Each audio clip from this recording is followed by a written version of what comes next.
A violent pro-Trump mob stormed Washington's Capitol Hill on Wednesday in an attempt to force lawmakers to overturn Trump's defeat in November's elections. Here is how the unprecedented events unfolded. Around 2 p.m., protesters, many in Make America Great Again clothing, pushed through barricades. Their intention? To stop a joint session of Congress where lawmakers were set to certify President-elect Joe Biden's Electoral College win. Shortly after 2 p.m., outside the Senate chamber, protesters are heard forcing their way in on the first floor. Capitol Police circle the chamber, ordering all staff, reporters, and nearby senators inside. The second and third floors are locked down, sealing off any entry to the chamber. 2:30 p.m., authorities deploy smoke grenades and tear gas to steer the rioters away. Gas masks are issued to members of Congress inside the building. Police order an evacuation of the chamber and rush senators, staff, and media to secure locations. Senate staff ensure that the boxes containing the Electoral College certificates leave with them. Senator Jeff Merkley tweets that had staff not rescued the ballots, they would have been burned by the mob. 2:39 p.m. President Donald Trump took to Twitter to call for his supporters to listen to the authorities. However, this is just the start of a series of now-deleted tweets of the president fueling his supporters' anger with further denial of his election defeat. 2:50 p.m. Law enforcement confirms that someone was shot inside the building. The victim, a woman, is rushed to the hospital but later dies from her injury.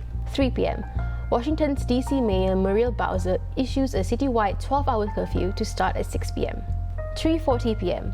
White House Press Secretary Kayleigh McEnany announces that 1,100 National Guards will be deployed. Governors of Virginia and Maryland commit members of their National Guard and state troopers to help restore order. 4 p.m. In Delaware, President-elect Joe Biden calls on Mr. Trump to go on national television to fulfill his oath and defend the Constitution and demand an end to this siege.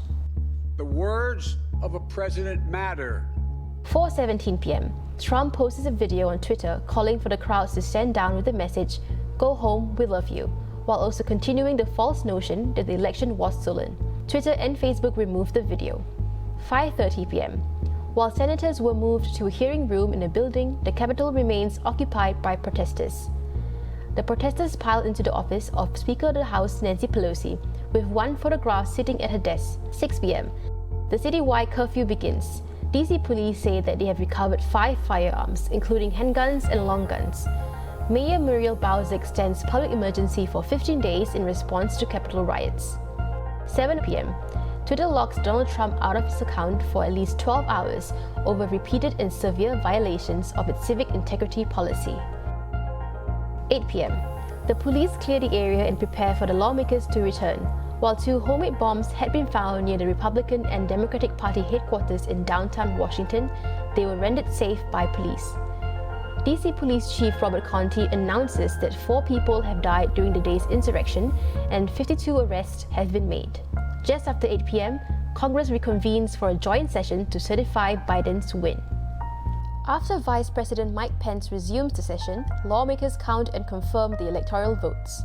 While some Republican attempts to overturn the results in Arizona and Pennsylvania are rejected, the session certifies Joe Biden's 306 votes to Donald Trump's 232. President Trump says that while he disagrees with the outcome, there will be an orderly transition.